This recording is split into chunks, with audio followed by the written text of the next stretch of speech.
동성애 코드를 문화 속에 자연스럽게 녹이는 시도가 계속되면서 교계 안팎으로 걱정이 많습니다.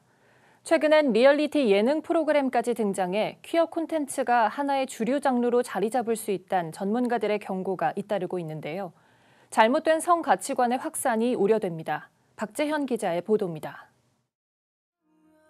지난 15일 한 온라인 동영상 서비스를 통해 공개된 예능 프로그램입니다.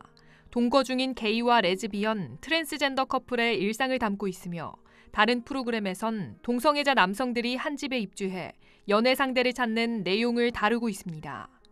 동성애가 드라마나 영화가 아닌 예능 프로그램으로 나온 건 이번이 처음입니다. 재미로 보다 보면 어느 순간 동성애에 대한 큰 문제의식을 느끼지 못할 수 있어 교계 안팎으로 우려의 목소리가 더욱 거세지고 있습니다. 리얼리티를 가장한 연출이기 때문에 시청자들에게 쉽게 수용될 수 있다는 이유에서입니다.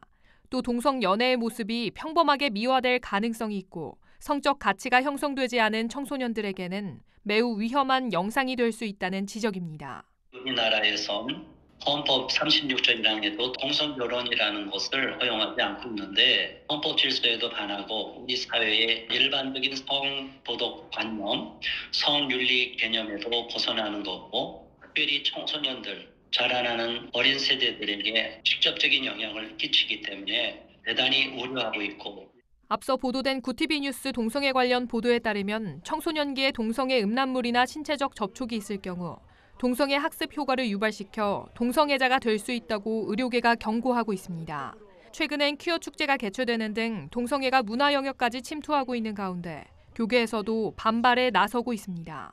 지난 5일 한국교회총연합은 성명서를 통해 소수의 인권을 보호한다는 명분으로 서울의 상징적인 광장을 동성애 선전장이 되도록 했다는 점에서 깊은 유감의 뜻을 밝힌다고 말했습니다. 한국교회연합도 차별금지법과 평등법은 차별을 없애기 위해 더 많은 사람을 차별하고 더 큰 차별을 만드는 악법이라고 지적했습니다. 한국기독교장로교회 소속 목회자와 성도들이 모여 동성애 반대 세미나 및 기도회를 개최하는 등 차별금지법 입법을 막기 위한 움직임도 더욱 확산하고 있습니다. 한동대학교 기론평 교수는 교단 세미나를 통해 한국교회가 악법에 대응하기 위한 지속적인 기도와 교육이 필요하다고 강조했습니다. 첫째는 우리가 이제 기도 운동을 해요. 음란이 국민의 과반수 이상을 점령해 버리면 법이 통과됩니다. 조례도 통과되고요. 깨어서 정결한 사람이 국민의 과반수 정도는 유지되도록 이렇게 해야 되고요.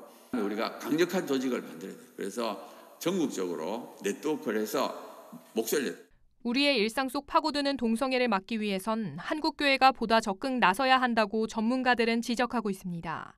지금이 동성애와 차별금지법 법제화를 막기 위한 중요한 시기인 만큼 다음 세대를 지키기 위해 교회와 가정에서의 관심과 교육이 필요해 보입니다.